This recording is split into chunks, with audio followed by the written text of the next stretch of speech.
ओम श्री परमात्मने नमः। ओम श्री गुरुभ्यो नमः। ओम श्री ऋषिभ्यो नमः। ओम असतो मा सद्गमय तमसो मा ज्योतिर्गमय मृत्योर्मामृतंगमय। ओम शांति शांति शांति। सर्वेभ्यो नमः। देववाणी संस्कृतं यूट्यूब चलदृश्यं प्रति भवतां भवतीनां च हार्दं स्वागतम्। मित्रों, अष्टाध्यायी भाष्य प्रथमावृत्तिः द्वितीयः अध्यायः द्वितीयः पादः समास प्रकरणम्। लाइव कक्षा संख्या 41 को आज हम पढ़ेंगे। 40 कक्षाओं को मित्रों पढ़ा दिया है हमने। आज हम 41वीं कक्षा को पढ़ेंगे।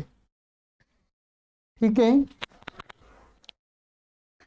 और मित्रों, ये संस्कृत का महान अभियान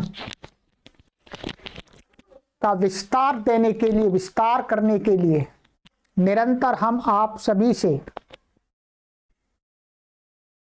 सूचना शेयर करते रहते हैं। आप सभी के साथ, आप सभी से सहयोग के लिए निवेदन करते रहते हैं। जैसा कि हम बार बार आपको बताते रहते हैं कि देववाणी संस्कृतम ट्रस्ट की स्थापना हो चुकी है और ट्रस्ट के माध्यम से इन सभी गतिविधियों को संचालित किया जा रहा है। और ट्रस्ट का उद्देश्य है कि संस्कृत भाषा को 1000 वर्ष तक, 100 से 1000 वर्ष तक निरंतर संपूर्ण विश्व के अंदर प्रचारित प्रसारित करने के लिए निःशुल्क एक केंद्र की स्थापना करने का लक्ष्य निर्धारित किया है। एक केंद्र बनाना है जहां से स्थायी केंद्र ट्रस्ट का, जहां से निरंतर हजारों वर्ष तक लोग दुनिया में कहीं पर भी बैठे हैं निःशुल्क संस्कृत भाषा सीखते रहें और सत्य सनातन वैदिक धर्म को भी समझते रहें शुद्ध रूप में। तो मित्रों, इसके लिए ट्रस्ट को एक भवन निर्माण के लिए भूमि की आवश्यकता है। सबसे पहले भूमि की आवश्यकता है, उसके बाद फिर भवन निर्माण होगा, फिर उसके अंदर जो भी उपकरण आदि लगाए जाएंगे वो लगाए जाएंगे। तो सबसे पहले ट्रस्ट को भूमि चाहिए और भूमि हरिद्वार के अंदर चाहिए और जहां पर सभी सुविधाएं उपलब्ध हों, इंटरनेट से लेकर के सारी आवागमन की सभी सुविधाओं से युक्त स्थान चाहिए। तो मित्रों, उस स्थान के लिए, भूमि क्रय के लिए ट्रस्ट को कम से कम 25 लाख रुपए चाहिए भूमि खरीदने के लिए, जिसमें ये सारा हम एक छोटा सा केंद्र बना सकें, ठीक है, व्यवस्थित रूप से। तो मित्रों, आप सभी से मेरा विनम्र निवेदन है कि आप सभी स्वयं तथा अन्य अपने सगे संबंधियों के द्वारा तथा जो आपके आसपास के मंदिर हैं, ट्रस्ट हैं, संस्थाएं हैं, ठीक है, उन सभी से सहयोग कराइएगा, स्वयं कीजिएगा। 51,000 रुपए की आप रसीद कटा लीजिएगा। बाकायदा आपको रसीद दे दी जाती है काट करके, ठीक है। ट्रस्ट के खाते में ही आपको पैसा देना होगा। 11,000 रुपए का सहयोग कीजिएगा मित्रों। और भगवान ने आपको अधिक सामर्थ्य दिया है तो आप और अधिक कीजिएगा, क्योंकि आपके सहयोग से ही ये कार्य का विस्तार होगा और इसका कोई भी रास्ता नहीं है। तो मित्रों, आप सभी से निवेदन है कि अभी तक बहुत सहयोग मांगते हैं, हम हजारों लोगों में सूचना भेजते हैं तो भी बड़ी मुश्किल से एक व्यक्ति सामने आते हैं, एक व्यक्ति भी नहीं आते कभी कभी। तो मित्रों, हम आप सभी से निवेदन करते हैं कि हम हजारों लोगों में सूचना देते हैं तो अधिक से अधिक लोग आप सहयोग करें। ये विद्या का मंदिर का निर्माण करने जा रहे हैं, कोई हम सामान्य स्थान का निर्माण नहीं करने जा रहे। आपके सहयोग से संसार में संस्कृत भाषा की ज्योति जलेगी। संस्कृत भाषा का जो गहन ज्ञान है, शास्त्रीय ज्ञान है, उसको लोग घर पर बैठे बैठे पढ़ पाएंगे। तो आपसे मेरा निवेदन है, ट्रस्ट का ये अकाउंट दिया गया है मित्रों, और यहाँ डिस्क्रिप्शन में भी आपको लिंक शेयर कर दिया है। तो वहां पर आप ये ट्रस्ट का देववाणी संस्कृतम न्यास और ये अकाउंट नंबर है, ये IFSC कोड है मित्रों, ठीक है। तो आप अपना सहयोग हमें इसमें भेजिएगा, चलिएगा। तो आपसे निवेदन है दूसरों से भी कराते रहिएगा और अधिक से अधिक लोग सीख सकें संस्कृत भाषा को, इसलिए दूसरे लोगों को चैनल से जोड़ते भी रहिएगा, चलिएगा। तो मित्रों, गत कक्षा में मैंने आपको 2 सूत्र पढ़ाए थे, नित्यम क्रीड़ा जीविकयोः। नित्यम क्रीड़ा जीविकयोः 2 सूत्र पढ़ाए थे।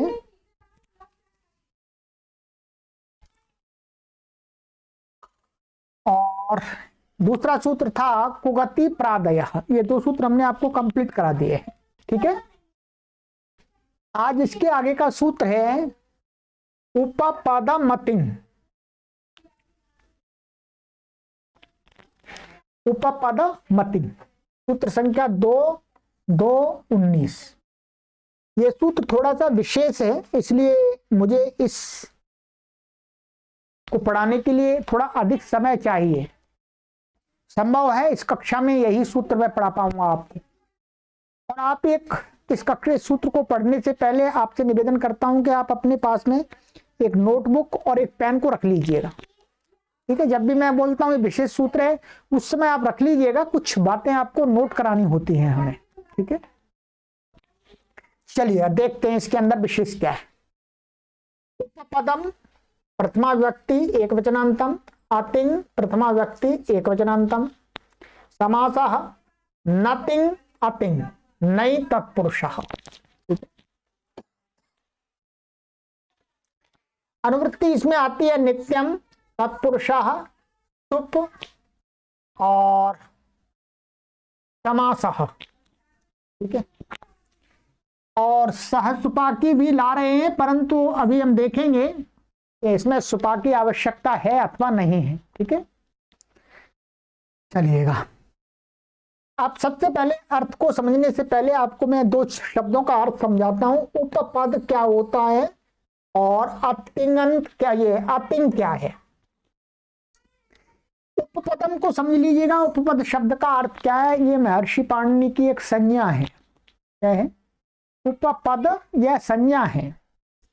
ये संज्ञा मैंने आपको पहले भी 1-2 बार बताई है, परंतु अब विशेष रूप से बताऊंगा। 3रे अध्याय के प्रथम पाद का सूत्र संख्या है 3-1-92, ठीक है।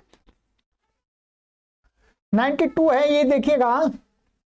तत्रोपपदम सप्तमी स्थम, ये सूत्र है। ये सूत्र क्या है? संज्ञा सूत्र है। ये उपपद संज्ञा करने वाला सूत्र है। देखिएगा ये किसकी करता है। ये सूत्र यहां से लेकर के, माने ये 3रा अध्याय का प्रथम पाद का 92वां सूत्र है। यहां से लेकर के 3रे अध्याय के अंतिम सूत्र तक ये सूत्र चलता है।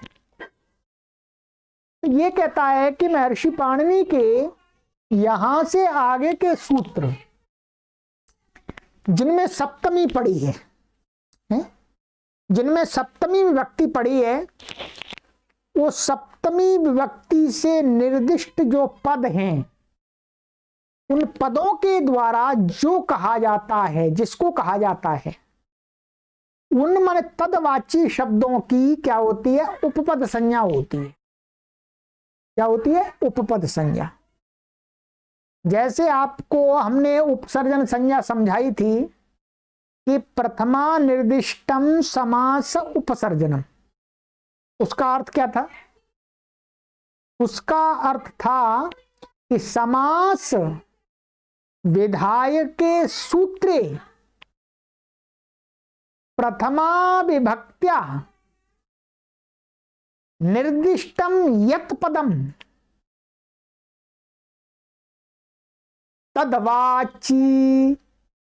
तदवाच्य शब्दस्य उपसर्जन संज्ञा भवति। माने महर्षि पाणिनि के समास विधायक सूत्र में जो पद प्रथमा व्यक्ति से निर्दिष्ट है वो जिसको कहता है उसकी उपसर्जन संज्ञा होती है। ठीक इसी प्रकार से यहां पर है कि यहां से आगे सप्तमी विभक्ति से निर्दिष्ट जो पद है उसकी क्या हो जाती है? सप्तमी विभक्ति से निर्दिष्ट पाया करके जो पद हैं आगे इसमें तीसरा अध्याय में उनकी उपपद संज्ञा होती है। ठीक है, सभी की नहीं होती है, कहां नहीं होती है बता देंगे। ठीक है, प्राय करके ये होती है, यहां से आगे इसका अधिकार चलता है। ये अधिकार सूत्र भी है और संज्ञा सूत्र भी है। अब आइएगा इसका अर्थ देख लीजिएगा, अर्थ भी मैंने वही बताया आपको। तत्र एतस्मिन् धातु अधिकारे सप्तमी स्थम सप्तमी निर्दिष्टम यत् पदम तद उपपद संज्ञम भवति। तत्र माने इस धातु के अधिकार में, धातु ऊपर है, धातु सूत्र धातु, इसका भी अधिकार चलता है अष्टाध्यायी के तृतीय अध्याय की समाप्ति तक चलेगा। ठीक है, तो उसी अधिकार में, धातु के अधिकार में जो सप्तमी व्यक्ति से निर्दिष्ट जो पद है उसकी क्या हो जाएगी? बोलो, उपपद संज्ञा। ठीक है, क्या हो जाएगी? उपपद संज्ञा। आइएगा अभी आपने उपपद संज्ञा समझ ली। इसी प्रकार से तिंग, अतिंग, अतिंग को समझने से पहले तिंग समझना पड़ेगा। तिंग इनको बोलते हैं, ये 18 प्रत्यय हैं। तिप तस झी सिप थस था मिब वस मस ता आताम झा थास आथाम ध्वम इड वाही माहिंग। ये क्या है? यहाँ ती ले लिया और ये ना ले लिया तो क्या हो गया? तिंग हो गया। तिंग मानिए 18 प्रत्यय, 18 प्रत्ययों को बोलते हैं तिंग। और जो तिंग नहीं है वो क्या हो गया? अतिंग हो गया, अर्थात इनको छोड़ करके। ध्यान दीजिए, क्या? इनको छोड़ करके। अतिंग माने इनको छोड़ करके। चलिएगा, ये दो चीज आपने समझ ली। अब आपको सूत्र आराम से समझ में आ जाएगा।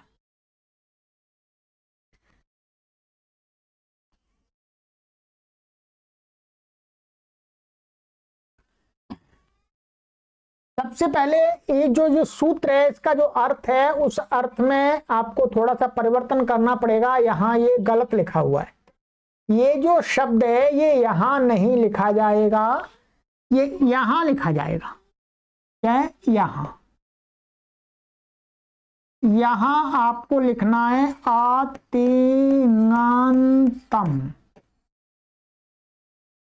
ठीक है, ये यहां लिखना है, यहां से इसको हटाइएगा, ये गलत लिखा हुआ है।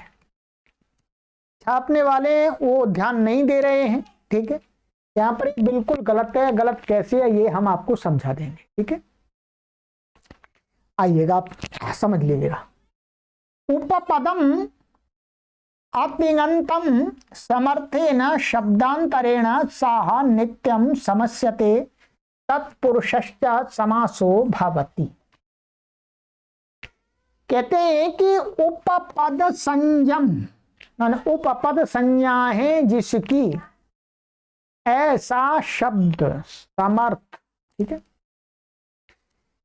अतिङन्तम, यहां ध्यान देंगे ये क्या है? प्रथमा विभक्त्यंत है, परंतु इसका यहां अर्थ लगाते समय तृतीया का अर्थ आएगा। ठीक है, अतिङन्तम का अर्थ करते हैं यहां। अतिङन्तम जो शब्द यहां रखा मैंने, अतिङन्तम का अर्थ है समर्थेन शब्दांतरेण। ये अतिङन्तम का अर्थ है, ध्यान देंगे। माने अतिगंतम अर्थात समर्थेन शब्दांतरेण सह नित्यम समस्यते। माने तिंग भिन्न कोई दूसरा शब्द, कोई तिंग भिन्न दूसरा शब्द नित्य ही समास को प्राप्त होता है और वो तत्पुरुष समास होता है।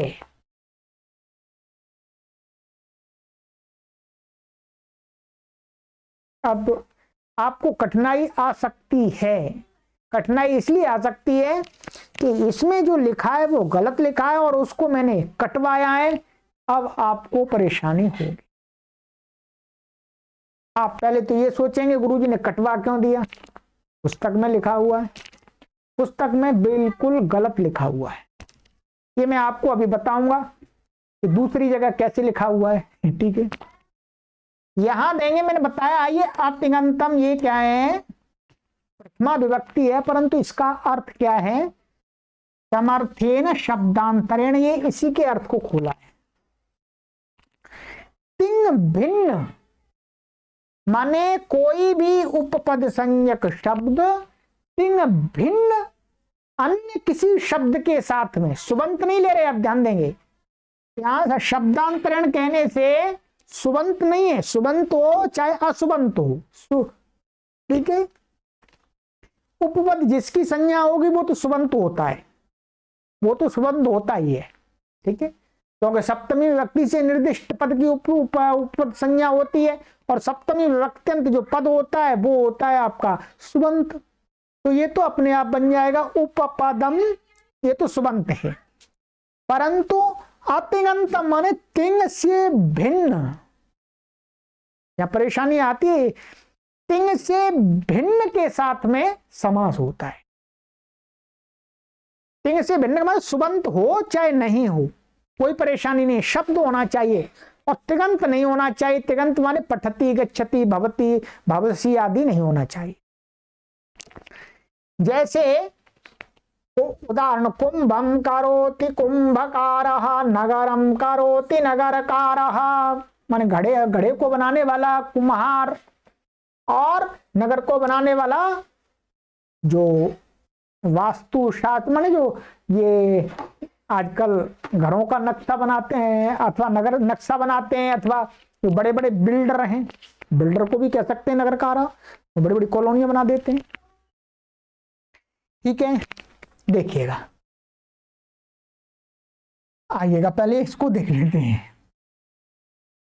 यदि आप इस अर्थ को कहेंगे कि इस अर्थ के अनुसार हम लिखा हुआ है उसके अनुसार शब्द का हम अर्थ लगाएंगे तो क्या अर्थ होगा, अतिगंतम उपपदम। ध्यान दीजिए, क्या अतिगंतम उपपदम, क्या अर्थ निकला, तिंग भिन्न उपपद, जो जिसकी भी अष्टाध्यायी में तीसरे अध्याय में उपपद संज्ञा की है, ध्यान देंगे, क्या जिसकी भी उपपद संज्ञाएं वो तिंग से भिन्न की ही है, तिंग की तो है ही नहीं कहीं, तिगंत की तो उपपद संज्ञा है ही नहीं, समझ लीजिएगा, तिगंत की उपपद संज्ञा नहीं है। तो कहते हैं कि ऐसा अर्थ करना पड़ेगा कि उपपद का तिंग से भिन्न दूसरे शब्द के साथ, जो ये अतिगंतम है, अतिगंतम माने ये इसके साथ, अतिगंत तिंग भिन्न किसी दूसरे शब्द के साथ समास होता है उपपद का, ये अर्थ निकलेगा। यही अर्थ भट्टोजी दीक्षित महाराज जी ने किया है और यही काशिकाकार ने किया है, ठीक है, यही काशिकाकार ने किया है। अब आ जाइएगा, देखिएगा,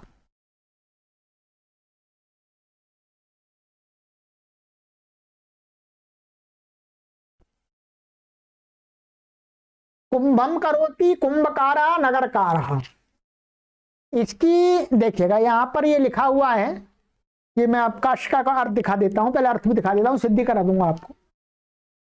ये काशिका का अर्थ है उपपदम और अतिगंतम, अतिगंतम को कर रहे हैं आगे समर्थेन शब्दांतरेण, ये अतिगंतम को ही खोल रहे हैं, ठीक है। किसको खोल रहे हैं? अतिगंतम को ही ये खोल रहे हैं, ठीक है। यहां पहले नहीं दिया उपपदम अतिगंतम, और जहां प्रथमा वृत्ति में क्या कर दिया? अतिगंतम उपपदम, ऐसा कर दिया, पहले रख दिया। बाद में रखना उसी को उसका समर्थेन शब्दांतरण का विशेषण बनाना है। ये इसका ये हो गया। और भट्टोजी दीक्षित जी ने, देखिएगा ये भट्टोजी दीक्षित जी का अर्थ है।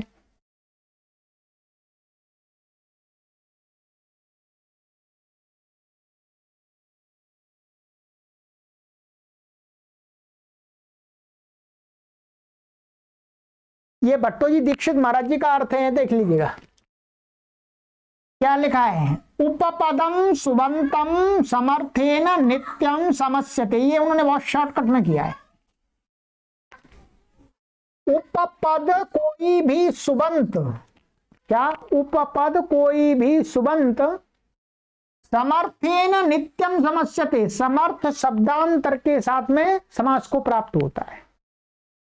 यहां इन्होंने इतना संक्षिप्त किया कि अतिगंत माने को प्रयोग ही नहीं किया, ठीक है।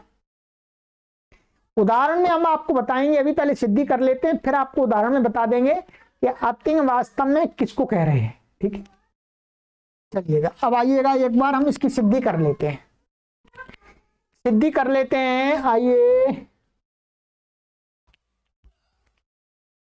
ये आपका कुंभम, तो कुंभ और कुंभम करोती है, ये अलौकिक विग्रह करें कुंभ क्री, ये ऐसा हुआ धातु है, ठीक है। अब यहां पर क्या है? यहां पर एक सूत्र लगेगा कि कर्मण्यन, क्या सूत्र है? आप पुस्तक में देखेंगे, मैं दिखा दूंगा। कर्मण्यन तीसरे अध्याय के दूसरे पाद का प्रथम सूत्र है, कर्मण्यन। कर्मण्यन कहता है कि कर्मवाची शब्द के उपपद रहते हुए क्री धातु से अण प्रत्यय होता है। ये क्या है? कर्मवाची है, कर्म माने कर्मी है द्वितीय, तो क्री धातु से क्या हो जाता है? अण प्रत्यय हो जाता है, अण का अणा चला जाता है, अबचता है, ठीक है। क्या बचता है? अबचता है। आइएगा सूत्र दिखा देता हूं मैं आपको, ये सूत्र है, ये सूत्र है। ये कहता है कर्मण्यन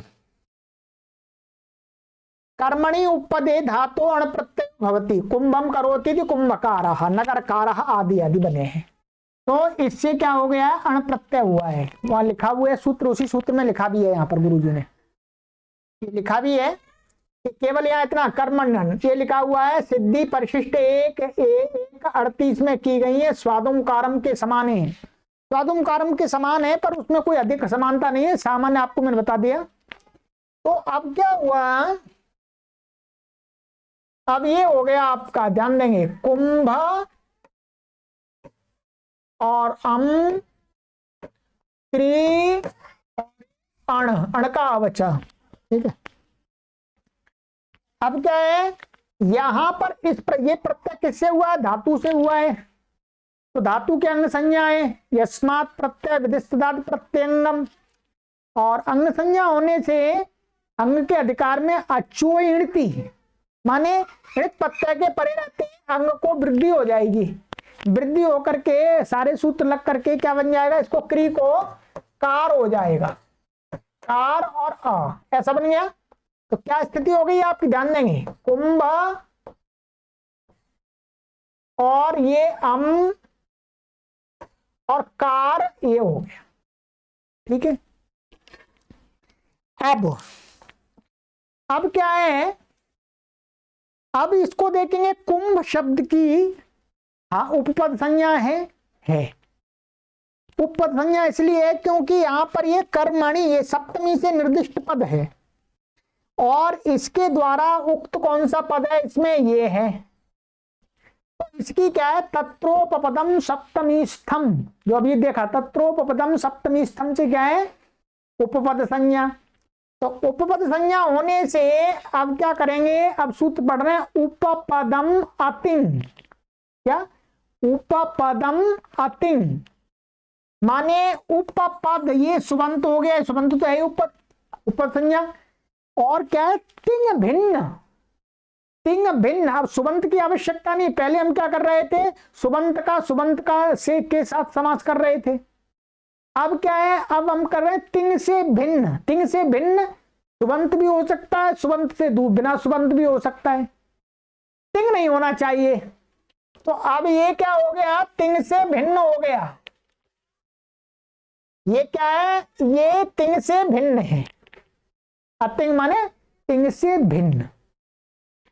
तो अब इसके साथ में इसका कार मिला देंगे, यहां पर इसको मानिए मिला दीजिएगा आप, इसको ये ऐसे कर दीजिएगा, ठीक है। ये कार हो गया, इसके साथ में इसका समास हो गया। समास होकर के सुपो धातु प्रातिपदिक से लुक हो जाएगा। तो क्या बचेगा, कुंभा आर, ठीक है। और ये कृदंत है, ये कृत प्रत्यय है, ये है। और अब समास हो गया, तो समास होने से क्या, समास की पूरे की कृत संज्ञा वो प्रातिपदिक संज्ञा हो जाएगी, कृत तद्धित समासाश्च। प्रातिपदिक संज्ञा होने से क्या, स्वादित्पत्ति करके स्वाद रुक्त विसर्गादि होकर के कुंभकार बन गया, ठीक है। एक तो तरीका ये है। इसी प्रकार से नगर अम क्री अण आ जाएगा तो नगर कारा बन जाएगा। और जो नव्य व्याकरण को पढ़ते हैं, नव्य व्याकरण को पढ़ाने वाले लोग हैं, वो थोड़ा सा यहां पर ऐसा करते हैं कि यहां ये जो अण प्रत्यय है, समझ लीजिएगा, जो भी आपको समझ में आया तो ठीक है, ये ऊपर की बात है। कुंभ अम क्री, ये क्या प्रत्यय आ गया, अण प्रत्यय आ गया। अब ये इतना क्री धातु से माने इसके कुंभ माने कर्म के उपपद रहते हुए क्री धातु से कर्मण्यण से अण प्रत्यय आ गया। वृद्धि आदि कर ली हमने, क्या बन गया, कुंभकार बन गया। अब जैसे ही कार बन जाता है, जैसे ही कार बन जाती, नहीं कार बन जाता है, ये कार में चलने वाली कार नहीं है ये, ठीक है। कार बन जाता है ये शब्द, वैसे ही वो कहते हैं कि अब यहां पर अम को हटाना चाहिए, क्योंकि अब समास के लिए वो एक नया विग्रह लाएंगे। प्रत्यय लाने के लिए उनके लिए ये विग्रह था, प्रत्यय तो इससे आ गया कुंभ अम क्री, परंतु अब समास करेंगे तो उसके लिए वो विग्रह को बदलेंगे, वो बदल देंगे। वो करेंगे कि ऐसा है, अब यहां पर अण प्रत्यय हो गया, कार बन गया, तो कार अब समास करेंगे कार के साथ में, तो ये जो कर्म है इसमें षष्ठी होगी। अब क्या होगी, षष्ठी। क्यों, क्योंकि ये कृत प्रत्यय है।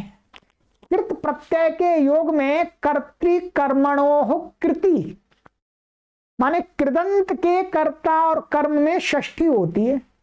ये कृदंत है कार, कृत प्रत्यांत है, तो इसका ये कर्म है, तो अब कर्म में द्वितीय नहीं होगी, क्या होगी, षष्ठी होगी, ठीक है। यहां पर ये द्वितीय लाए थे, ये तो हम लाए थे कुंभम करोति, करोति का था क्रियापद का। अब यहां पर क्या है, ये कृदंत हो गया कार, ये हो गया कृदंत। तो कृदंत होने से अब वो कहते हैं कि यहां पर अम नहीं होगा, यहां पर क्या होगा, समास करने के लिए आपको यहां पर नस रखना पड़ेगा, षष्ठी का एक वचन। कोई बात नहीं, एक ही बात है। तो अब यहां पर समास करके एज का लुक कर देते हैं, प्रक्रिया वही है। बस ये नब्बे के अनुसार मैंने आपको बता दिया, नब्बे वाले जिस प्रकार से पढ़ाते हैं, ठीक है। और प्राचीन वाला मैंने बता दिया, वहां पर अम ही रहेगा, कोई परेशानी नहीं है, कोई दोष नहीं है, ठीक है, कोई दोष नहीं है, ठीक है। चलिएगा, ये बन गया आपका। अब देखिएगा, अब आप इतनी बात हमने कर ली, अब आपको ये समझना है यहां पर आगे कि अतिंग, अभी पूरा समझ में नहीं आया आपको। अतिंग का माने अतिंग को मैं क्यों बदलवा रहा हूं, अतिंग को क्यों तृतीय अर्थ कर रहा हूं, इसके लिए हम उदाहरण देख लेते हैं भट्टोजी दीक्षित जी का, ठीक है। ये देखिए,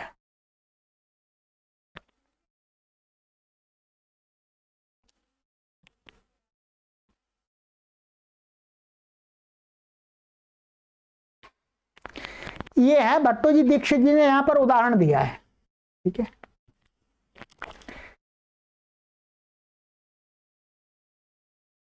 अतिंग किम, ये बात मैंने समझा दिया आपको। यह कुंभ अस्कार इति अलौकिकम प्रक्रिया वाक्यम, ये मैंने आपको समझा दिया है। कुंभम करोति तो कुंभकार, यह माने जब समास करेंगे तो ये घस है, घस का अस रखा है इन्होंने। ठीक है, घस का अस रखा है, तो ये वो मैं बता दिया। अब यहां पर देखिए, यहां पर समझ अतिंग किम, इस सूत्र में महर्षि पाणिनि ने अतिंग पढ़ा, यदि अतिंग नहीं पढ़ते तो क्या दोष आ जाता, क्या समझना है आपको। यदि महर्षि पाणिनि जी सूत्र पढ़ देते, उपपदम इतना पढ़ देते, अतिंग को हटा देते, तो क्या परेशानी आ जाती। तो कहते हैं परेशानी ये आ जाती कि उपपद का तिंग के साथ भी समास होने लगता, तिगंत के साथ भी समास होने लगता। क्या, उपपद का तिंगंत के साथ भी समास होने लगता।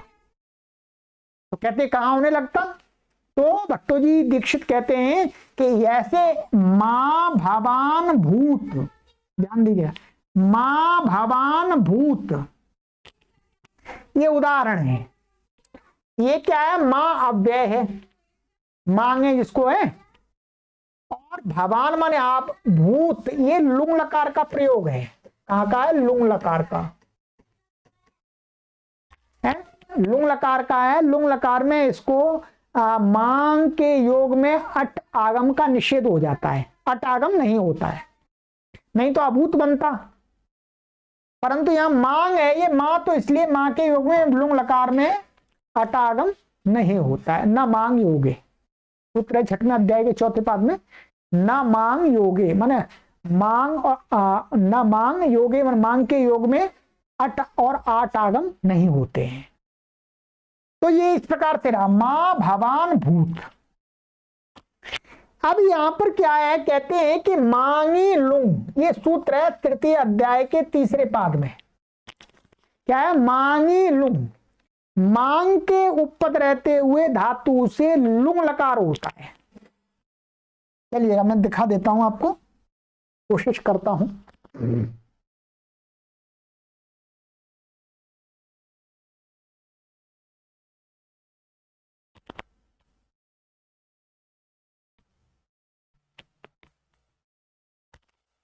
ये सूत्र है, ये 3 अध्याय का 3 पाद चल रहा है, और 3 पाद का ये सूत्र संख्या है आपकी 175। मांगी लुंग, मांगी ये क्या ध्यान देंगे, सप्तमी व्यक्ति है। ये क्या है, सप्तमी, माने मांग के रहते हुए लुंग लकार होता है। क्या होता है, लुंग लकार। तो यहां मांगी से, मांग सप्तम व्यक्ति से निर्दिष्ट होने से तत्रोपपदम सप्तमी स्तंभ से क्या हो गई, उपपद संज्ञा। ध्यान दीजिएगा, क्या हो गई, उपपद संज्ञा। उपपद संज्ञा होने पर क्या हुआ, उपपद संज्ञा होने पर यदि जो ये उदाहरण दिया इन्होंने, ये यहां पर देखिएगा, ये मां भवान भूत, इसकी उपपद संज्ञा होने से इसके साथ में समास है, भूत क्या है, तिङंत है। उपपदम, उपपदम का समास होने लगता। क्या होने लगता, उपपदम का समास होने लगता। फिर हम क्या करते हैं, उपपदम शब्दांतरेण सह समस्यते, अर्थात तिंग से भिन्न के साथ, तिंग के साथ में भी समास हो जाता। यहां यही कह रहे हैं, पढ़ लीजिएगा। मांगी लुंग इति सप्तमी निर्देशात मांग उपपदम। यहां ग्रंथकार यह समझा रहे हैं कि मांगी लुंग, यह जो मांग के योग में लुंग लकार का विधान करने वाला सूत्र है, इसमें मांगी इस सप्तम्यंत पद को देखते हुए इसके द्वारा निर्दिष्ट जो ये मांग है, तो मांग का मां मित्रोपपदम सप्तमी स्थम से उपपद संज्ञा होने के कारण मां भवान भूत, इस वाक्य में मां का भूत के साथ, इस तिङंत पद के साथ समास न हो, माने न हो, अर्थात यदि नहीं पढ़ेंगे तो हो जाएगा, जाए। ए तदर्थ यहां अतिङंत समास अर्थात तिंग के साथ समास का निषेध करना आवश्यक है। समझ में आया होगा आपको पूरा। वस्तुतः अब देख लीजिए, है यहां ये हो जाए, यहां उच्चारण के प्रचलन की दृष्टि से बता रहे हैं कि ऐसा प्रयोग करते हैं मां भवान भूत, ऐसा बोलते हैं मां भवान भूत, परंतु इसका सही हम यदि प्रयोग करें तो ऐसा है, मां का योग इसके साथ दिखाना तो भवान मां भूत ऐसा होना चाहिए।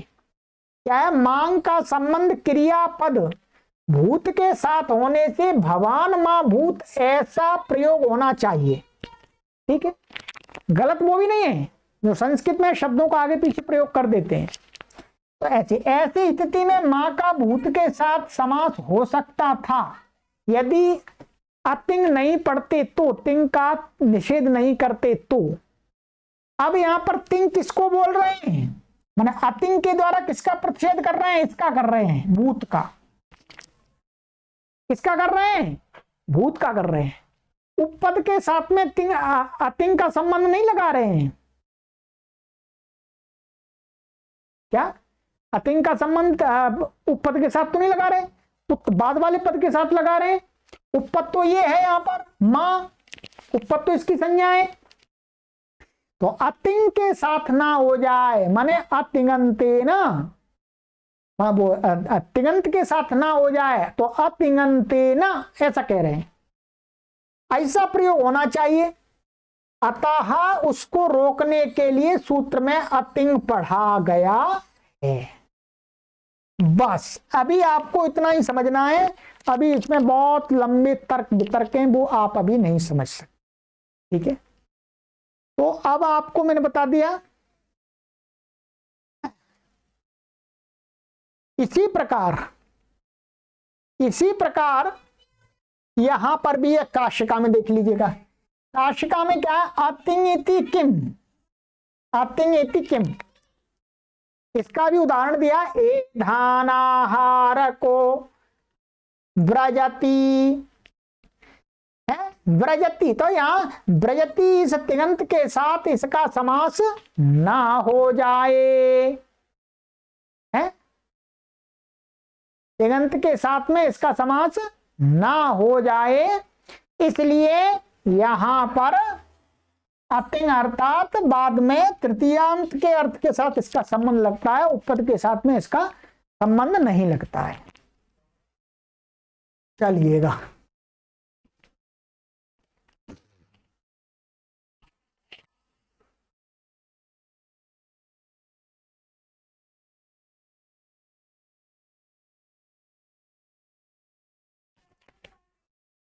ये हो गया आपका।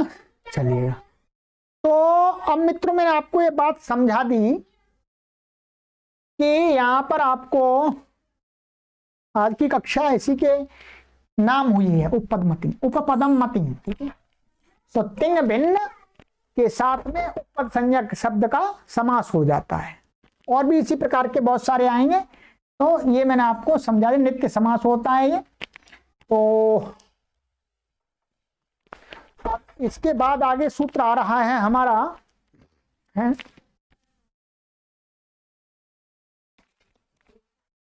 तो मित्रों ये सूत्र आपका स्पष्ट हो जाना चाहिए आपको। और अभी सरल बात समझ लीजिएगा, अभी इसमें अतिंग में और भी कुछ समास आदि लोग बताते हैं, तो उसको आगे, ये वास्तव में द्वितीय वृत्ति का विषय था, परंतु इतना आपको समझ में आएगा तभी आप आगे बढ़ पाएंगे, अन्यथा आप कैसे लगाएंगे इसको। तो अब इसका अर्थ क्या निकल के आया कि उपपद का तिंग भिन्न शब्द के साथ समास हो जाता है। ठीक है, बाद वाला शब्द को सुबंत बनाने की आवश्यकता नहीं है, बिना सु आदि आए ही पहले ही समास हो जाता है। यहाँ पर एक परिभाषा भी निकलती है, परंतु परिभाषा आपकी समझ में अभी नहीं आएगी। परिभाषा यहाँ ये काशिकाकार है, इन्होंने दिखाई है, और इन्होंने भी दिखाई है भट्टोजी दीक्षित जी ने। काशिकाकार को बताता हूं मैं, क्योंकि परिभाषा आपको अभी समझ में नहीं आएगी। ये परिभाषा निकलती है यहां से, ज्ञापक है ये, गतिकारकोपपदानां कृद्भिः सह समास वचनम प्राक सुत्पत्ते है। ये परिभाषा इसी ज्ञापक से निकलती है, अतिग्रहण से। अतिग्रहण ये ज्ञापित करता है कि गति संज्ञक और कारक और उपपदों का जो कृदंत शब्दों के साथ समास होता है वो क्या है, कृदंतों से स्वादि उत्पत्ति करने से पहले ही हो जाता है, स्वादि उत्पत्ति करने की आवश्यकता नहीं होती है। ठीक है, चलिएगा विशेष बात है, इसको आगे उदाहरण दिए वो नहीं समझ में आएंगे आपको, आगे की कक्षा में मिलेंगे मित्रों। आगे के सूत्र और हैं ये आपके, अमयी वाव्ययेन और तृतीया प्रवृत्ति न्यतरस्याम अन्यतरस्याम, और इसके आगे एक सूत्र और है क्त्वाच। तो इनको हम आगे की कक्षा में कंप्लीट कर देंगे। तो फिर ये आपका जो तत्पुरुष समास का प्रकरण था वो समाप्त हो जाएगा, फिर आपका बहुव्रीहि समास आ जाएगा। देखिएगा बीच बीच में ये व्याकरण का विषय बीच बीच में कठिन बातें आती हैं, आती रहेंगी, परंतु आपको जितना समझ में आ जाता है उतना पर्याप्त है। यही बार बार आएंगी जो परिभाषाएं आदि हैं, इसको एक अलग से ग्रंथ है, मैं पढ़ाऊंगा आपको परिभाषाएं आपको अलग से पढ़ाई जाएंगी, पर परिभाषाएं आपको तभी समझ में आ सकती हैं जब आप पूरी एक बार प्रथमावृत्ति पढ़ लेंगे तब। ठीक है, उससे पहले नहीं आ सकती हैं आपको। हम तो कोर्स तैयार करेंगे, कोई भी पढ़ सकता है, परंतु जो परिभाषाएं वो कब समझ में आती हैं, जब आप एक बार सभी सूत्रों का अर्थ समझ लेते हैं। चलिएगा, तो मित्रों आपसे मेरा विनम्र निवेदन है कि आप ट्रस्ट के इस महान कार्य में अपना भरपूर सहयोग देते रहें। जब जब अवसर आए तभी तभी आप सहयोग देते रहिएगा, और इस अभियान को चलाने के लिए हमें प्रति माह भी व्यय करना होता है। ठीक है, और आपके सहारे ही ये नैया चलती है, और आगे भी आपके सहारे ही ये नैया चलती रहेगी। चलिए, सर्वेभ्यो नमः।